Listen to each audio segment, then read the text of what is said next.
A year ago, my parents kicked me out of their house saying there was no more room. I'm Kristen Holt, 32, a freelance data analyst in Duluth, Minnesota. I'd hit a rough patch financially, so I asked to stay with them temporarily. Instead, they chose my sister and her 3 kids, telling me, "There's just no space for you." It stung, but I picked myself up.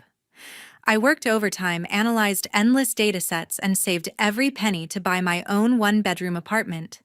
It's not much, but it's mine, my sanctuary, after years of being the overlooked kid. Fast forward to last month. I'm settling into my new place when my parents and sister show up at my door unannounced. They didn't come to celebrate my hard-earned success. No, they had the nerve to demand I hand over my apartment to my sister. She needs it more. My mom said, her voice dripping with guilt trip tactics. Her kids can't grow up in a cramped house. My sister chimed in, acting like she was entitled to my home, as if my years of struggle meant nothing. I told them flat out, "This is my place. I'm not moving." Their faces turned red and the shouting started. They stormed off, but I could tell they weren't done. Something in their eyes screamed they'd try something unthinkable to get their way. You won't believe how far they went to take what's mine. Stick around to see how I fought back against their betrayal. If you've ever faced family betrayal like this, smash that subscribe button and drop your story in the comments below. Growing up in Duluth, I always felt like the odd one out in my family. Caitlin, my older sister, was the golden child, the one my parents doted on endlessly. I was the shadow in her spotlight, constantly overlooked, my efforts ignored unless I stepped out of line. It wasn't just a childish grudge, it was a pattern that defined my life. As kids, Caitlin got the best of everything.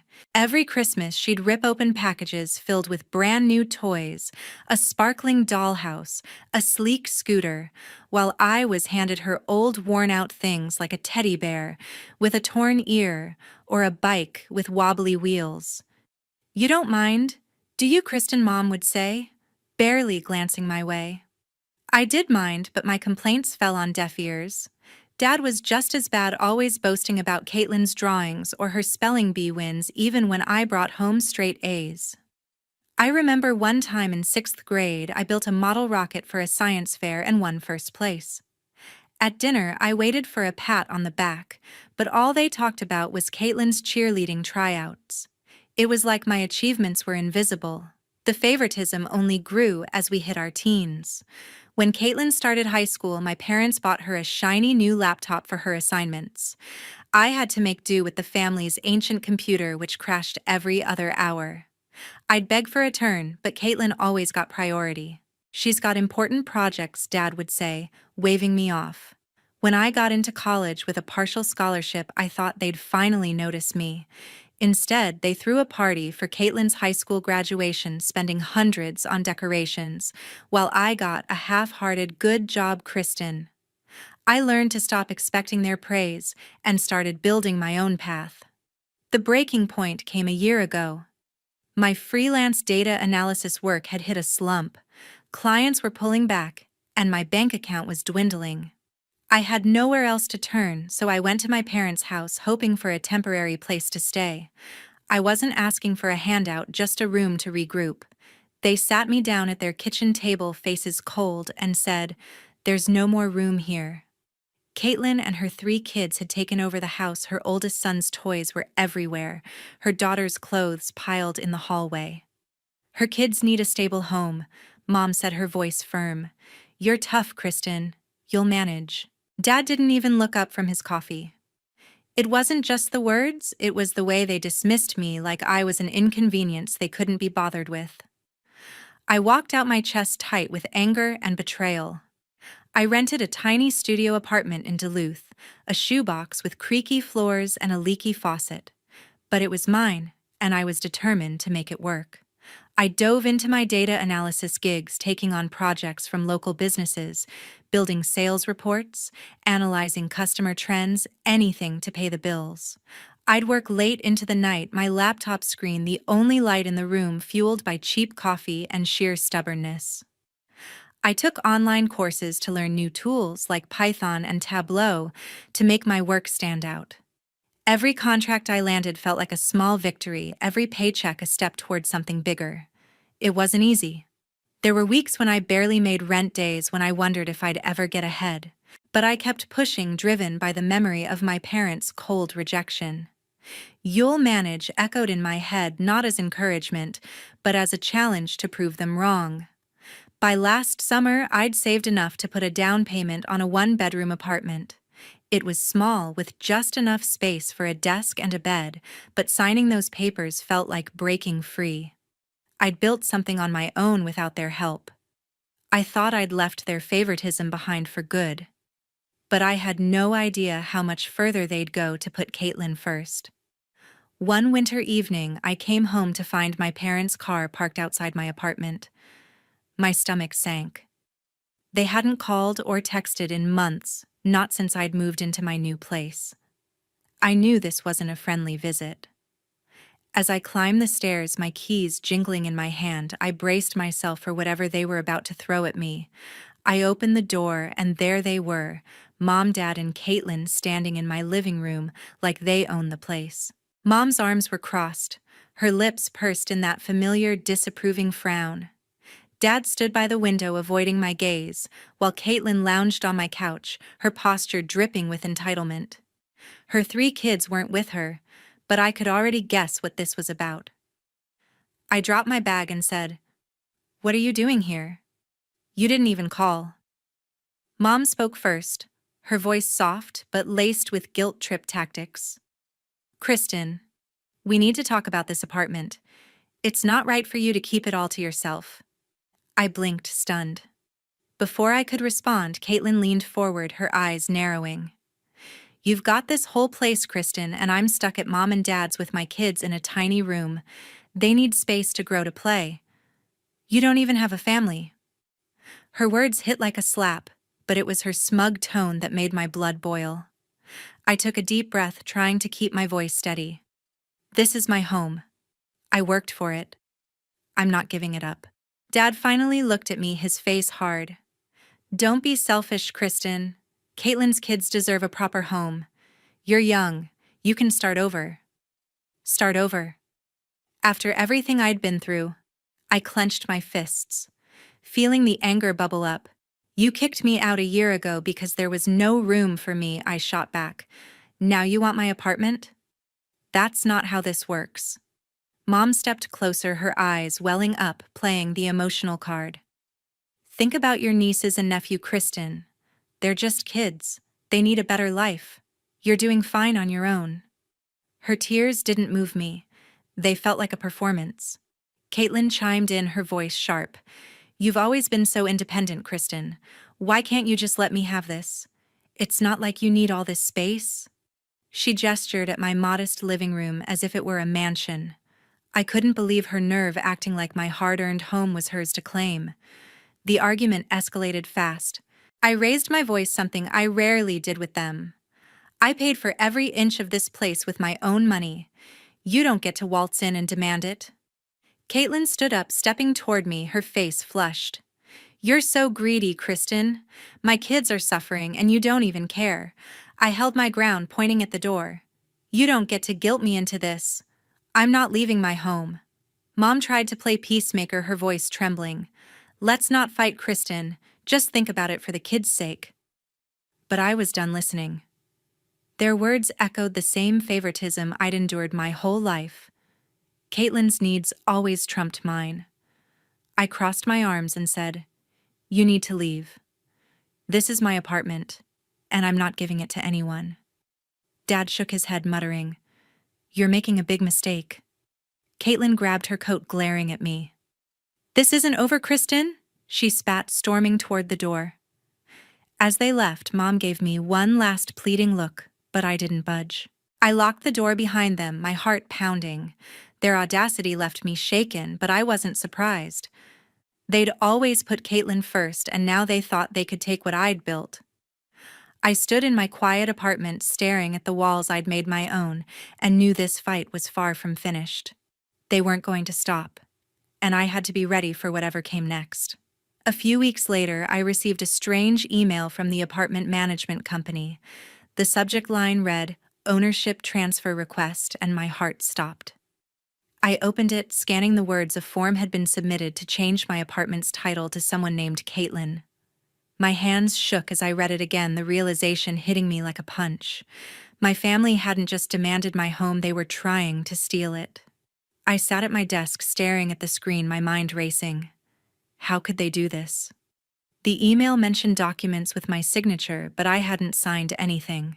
I grabbed my phone and called Brooke, my friend and a lawyer. "Kristen, slow down," she said, her voice calm but firm. "This sounds like fraud. You need evidence. Start recording any conversations with them. Minnesota's a one-party consent state, so you're good." She told me to check my records, contact the management company, and confront my family, but only with a plan. I thanked her, my resolve hardening. If they thought they could forge my name and take my apartment, they were about to meet a side of me they'd never seen. I called the management company first. The agent confirmed a transfer request had been filed, complete with a notarized document bearing my supposed signature. "That's not mine," I said, my voice tight. "I never agreed to this." The agent promised to freeze any changes until I could provide proof, but I needed to act fast. That night, I set up my phone's voice recorder app, testing it to make sure it worked. I wasn't just angry, I was ready to fight. The next day, I drove to my parents' house, my phone tucked in my pocket, already recording. I hadn't been there since they kicked me out over a year ago, and the sight of their familiar front door made my stomach twist. I knocked, and Mom opened the door, her face flickering with surprise. "Kristen, what are you doing here?" she asked, stepping aside. Dad was in the living room flipping through a newspaper while Caitlin sat at the dining table scrolling on her phone. No one looked happy to see me. I didn't waste time. "I got an email from the apartment management," I said, my voice steady. "Someone tried to transfer my apartment to Caitlin. With a forged signature." Mom's eyes widened and Dad put down his paper, his jaw tightening. Caitlin didn't even look up, but her fingers froze on her phone. "That's ridiculous," Mom said, her voice too high. "Why would you think we'd do that?" I pulled out a copy of the email, holding it up. "This says my signature's on the transfer form. I didn't sign anything." "So who did?" Caitlin finally met my gaze, her expression cold. "You're making this a bigger deal than it is, Kristen," she said, leaning back. Maybe it was a mistake I pressed on, keeping my tone calm but sharp. "A mistake doesn't forge my name."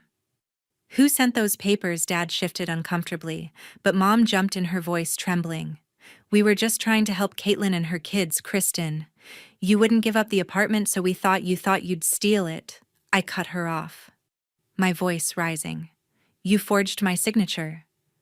Dad finally spoke, his tone gruff. "We didn't forge anything. We just signed for you.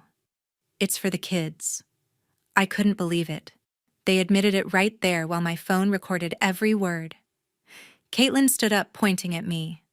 "You're so selfish, Kristen. My kids need that apartment and you're hoarding it like it's a palace." Mom nodded, tears in her eyes. "We didn't want to hurt you. We just wanted what's best for Caitlin's family." I held up my hand, stopping them. "You don't get to decide what's mine. I have proof of this fraud and I'm not letting it go." Caitlin's face turned red. "You're blowing this out of proportion." "You always do this, Kristen, making everything about you." Mom chimed in, her voice desperate. "Please, Kristen, don't make this a fight. Just let Caitlin have the apartment." I shook my head, my resolve like steel. "No, this is my home and I'm done letting you walk all over me." The argument grew louder, their voices overlapping with accusations. Caitlin called me heartless, saying I didn't care about her kids. Mom pleaded, claiming I was tearing the family apart. Dad just sat there muttering about my stubbornness. But I stood firm, my phone capturing every damning word. "You crossed a line," I said, looking each of them in the eye. "You tried to steal from me, and I have it all recorded." Their faces paled, and for the first time they looked scared. I left the house, my heart pounding but my mind clear. I had the evidence I needed, and I wasn't backing down. They thought they could bully me into giving up my home, but I was ready to protect what was mine no matter what it took. One night, I came home to find Caitlin's stuff piled up in my living room. Boxes of her kids' toys, stuffed animals, plastic trucks, and glittery dolls were stacked against my couch. A pile of clothes, some still in garbage bags, spilled across my rug. My jaw dropped as I spotted Caitlin in my kitchen unpacking a box of her daughter's shoes like she lived there. My heart raced with a mix of shock and fury. This wasn't just a visit she was moving in without my permission. "Caitlin, what are you doing?" I demanded, dropping my keys on the counter. She turned unfazed and shrugged. "This is for my kids, Kristen. They can't stay cramped at Mom and Dad's forever." Her casual tone, like she had every right to invade my home, made my blood boil. I stepped closer, my voice shaking. "You can't just move your stuff in here. This is my apartment." Caitlin rolled her eyes, tossing a pair of sneakers onto my table. "Stop being so dramatic, Kristen. I'm not taking your place. I'm just making it work for my family." I clenched my fists, trying to stay calm. She had no key, no permission, nothing. How did she even get in? My mind flashed to the spare key I kept in a drawer. Had she taken it during her last visit? I didn't have time to figure it out. I grabbed my phone and called Brooke, my hands trembling as I explained the situation. "She's moving her kids' stuff into my apartment, Brooke." "What do I do?" Brooke's voice was steady, cutting through my panic. "Don't confront her alone. Call the police, Kristen. You've got the recording from the forgery attempt. That's your leverage. Show them you're the legal owner and she's trespassing." I hung up and dialed 911, my heart pounding as I gave the operator my address. While waiting, I tried reasoning with Caitlin one last time. "You need to take your stuff and leave, Caitlin. This isn't your home." She laughed, a sharp, mocking sound. "You're so selfish, Kristen. My kids deserve this place more than you do." Her words stung, but I wasn't backing down. I stood by the door, arms crossed, until the police arrived. 2 officers knocked, and I let them in, my voice steady as I explained. "This is my apartment. I own it." She moved in without my permission. I showed them my lease agreement and the deed, both clearly in my name. Caitlin interrupted, her voice loud and indignant. "I'm just trying to give my kids a better life. Kristen doesn't need all this space." The officers ignored her, asking for her ID. I handed them my phone, playing the recording from my confrontation with my parents and Caitlin. The audio was clear. Dad admitting they signed for me. Caitlin calling me selfish for not giving up my home. The officers listened, their expressions hardening. One officer turned to Caitlin. "Ma'am, you need to remove your belongings. This isn't your property." Caitlin's face turned red and she started shouting. "This is ridiculous. Kristen's just jealous because I have kids. She's trying to ruin us." She pointed at me, her voice rising to a scream. "You're heartless, Kristen. You don't care about your own family." I stayed calm, letting her words bounce off me.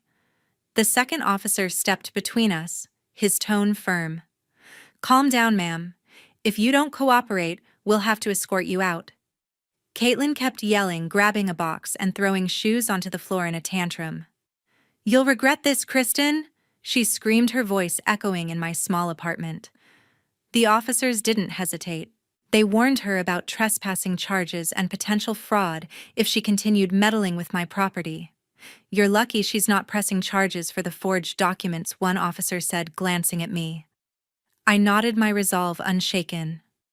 I wanted her out, not in jail yet. It took an hour, but Caitlin finally started packing her stuff, muttering curses under her breath. The officers supervised, ensuring she didn't damage anything. As she dragged the last box out, she glared at me, her eyes burning with resentment. "This isn't over, Kristen," she hissed. I didn't respond, just held the door open until she was gone. The officers gave me a card with their contact info, advising me to change my locks and file a restraining order if this happened again. "You've got solid evidence," one said. "Don't let them push you around." After they left, I sank onto my couch, staring at the empty space where Caitlin's stuff had been. My apartment felt violated, but I'd stood my ground. With Brooke's advice and the police backing me, I'd stopped Caitlin's latest scheme. But her final words lingered, and I knew she wasn't done trying to take what was mine. I had to stay one step ahead no matter how far she'd go. A few weeks later, a relative texted me about a rumor going around the family. My cousin, who'd always been the one to spill family secrets, sent a cryptic message. "You need to know what Caitlin's been up to with your parents' money." My stomach tightened. After everything her demands for my apartment, the forged documents, and moving her kids' stuff into my home, I thought I'd seen the worst of Caitlin's schemes. Apparently, I was wrong. I called my cousin pressing for details. She hesitated at first, then spilled everything. Caitlin had been dipping into Mom and Dad's retirement savings, the fund they'd spent decades building for their future. My cousin had seen Caitlin flaunting a new designer handbag at a family dinner, followed by posts on social media showing off expensive dresses and jewelry. It didn't add up. She had no job, lived with my parents, and relied on them for everything. My cousin dug deeper and found transactions on Mom and Dad's bank statements, thousands spent on luxury stores, all tied to Caitlin's name. "They're enabling her?" My cousin said, her voice heavy with frustration. "They don't even see how she's draining them." I asked my cousin to send me proof. She emailed me scanned copies of the bank statements highlighting purchases at high-end boutiques and online retailers. One receipt showed a $2,000 handbag charged to Mom's account, another for $1,500 in designer clothes, all within weeks. My parents weren't rich. Their retirement fund was meant to cover their basic needs, not Caitlin's shopping sprees. I felt a mix of anger and betrayal, not just for me, but for Mom and Dad, who'd been manipulated yet again by their golden child. I sat at my desk staring at the evidence, my mind racing. I'd spent years fighting their favoritism, protecting my own life from their schemes. But this was different. Caitlin wasn't just hurting me. She was jeopard of stealing from our parents' future. I thought about keeping quiet, letting it slide to avoid more drama. But I couldn't. They needed to know, and so did the rest of the family. I remembered Brooke's advice about staying strategic, so I decided to expose the truth in a way no one could ignore. I opened the family group chat, a place usually filled with birthday wishes and holiday plans. My hands shook as I typed a message, keeping it calm but direct. "I have proof Caitlin's been using Mom and Dad's retirement savings for her own luxury purchases. Here are the bank statements." I attached the scanned documents, each one a damning piece of evidence. I hit send, my heart pounding, knowing this would blow everything open. Within minutes, the chat exploded with replies from aunts, uncles, and cousins. "How could she do this?" One uncle wrote. "This is disgusting," a cousin added. No one defended Caitlin, not even Mom or Dad. Caitlin responded an hour later, her message full of deflection. "You're lying, Kristen. Those statements are fake," but the family wasn't buying it. My aunt, who'd always been skeptical of Caitlin's excuses, replied, "The bank doesn't lie. You've gone too far." Another cousin chimed in, "You're living rent-free with your kids and still taking their money. Shame on you." I stayed silent, letting the evidence speak for itself. Mom sent a vague message about sorting this out privately, but the damage was done. The family's trust in them was crumbling. I called Brooke to update her, needing her perspective. "You did the right thing," she said. "They can't hide from this now. Just be ready, they might lash out." She was right. The next day, Caitlin sent me a furious text. "You've ruined everything, Kristen. You're tearing this family apart." I didn't respond. Her words didn't hurt anymore. They just sounded desperate. Mom called, her voice trembling with anger. "Why would you air our business like that? Kristen, you've embarrassed us." I took a deep breath and said, "I'm not the one who stole from you. Maybe you should ask Caitlin why she did." She hung up without another word. The fallout was swift. Family members stopped inviting Mom, Dad, and Caitlin to gatherings. My uncle, who handled Mom and Dad's finances, froze their accounts to prevent further misuse. Cousins who once stayed neutral now openly criticized Caitlin's behavior, calling her reckless and entitled. Mom and Dad's silence spoke volumes. They'd enabled her for years, and now they were paying the price with their reputation. I felt a strange sense of vindication, like the truth had finally caught up with them. For once, I wasn't the villain in their story, but I wasn't naive. Caitlin's text and Mom's call told me they weren't done. They'd already tried to take my apartment, forged documents, and trespassed. Exposing their financial deceit was a victory, but it also painted a target on my back. I knew they'd come up with something else, some new way to punish me for standing my ground. As I sat in my apartment, now secure with new locks, I braced myself for whatever they'd try next. I'd fought too hard to let them win now. On Thanksgiving. The knock on my door startled me. I hadn't invited anyone, expecting a quiet evening alone. Through the peephole, I saw Mom clutching a pie, Dad shifting awkwardly, and Caitlin standing with her arms crossed, her face set in a forced smile. My stomach churned. After everything they'd done, they thought they could just walk back into my life. I opened the door, my expression cold, ready for whatever they were about to try. Mom spoke first, holding out the pie like a peace offering. "Kristen, we just want to talk. It's Thanksgiving. Let's put this behind us." Her voice was soft, almost pleading, but I wasn't fooled. Caitlin stepped forward, her tone overly sweet. "I'm sorry for everything, Kristen. Can we start over? My kids need a stable place, maybe just for a few months." Dad nodded, adding, "We're family, Kristen. We should stick together." Their words sounded rehearsed, like they'd planned this to guilt me into submission. I stood in the doorway, blocking their path. "You think an apology fixes this?" I asked, my voice steady but sharp. "You kicked me out, tried to steal my apartment, forged my signature, and let Caitlin drain your retirement savings. And now you want me to let her move in." Mom's face fell, her hands tightening around the pie. Caitlin's smile vanished, replaced by a scowl. "You're holding grudges, Kristen," she snapped. I said, "I'm sorry. My kids shouldn't suffer because you can't let go." I took a deep breath, my anger rising but controlled. "Let's be clear," I said, looking at each of them. "You forged documents to take my home. Caitlin, you moved your stuff in without permission, and you spent thousands of Mom and Dad's savings on handbags and clothes. You don't get to walk in here with a pie and expect me to forget." Dad's face reddened and he muttered, "You're exaggerating, Kristen. We made mistakes, but we're trying to make it right." Mom chimed in, her voice trembling. "We just want what's best for everyone, especially the kids." Their excuses were the same tired script, always about Caitlin's kids, never about what they'd done to me. I shook my head, my resolve hardening. "You've crossed too many lines. I'm done with this." Caitlin stepped closer, her voice rising. "You're so cruel, Kristen. You'd rather see my kids suffer than help your own family." Her words were meant to sting, but they only fueled my determination. "Your kids aren't my responsibility," I shot back. "You made your choices, and I'm not paying for them anymore." The argument escalated, their voices overlapping in a chaotic mess. Mom started crying, saying, "You're breaking our family apart, Kristen." Dad raised his voice, pointing at me. "You're being unreasonable. We're trying to fix this."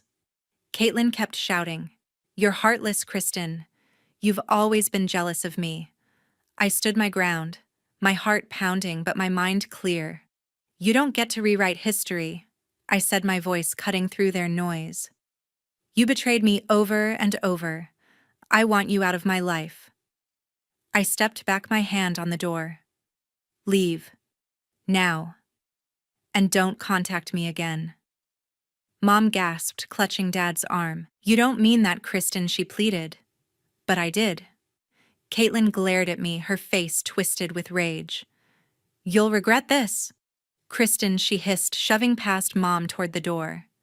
Dad grabbed her arm, muttering, "Let's go," but not before shooting me a disappointed look. I didn't flinch. They'd lost any claim to my loyalty long ago. As they walked away, Mom's sobs echoed in the hallway, but I felt no guilt.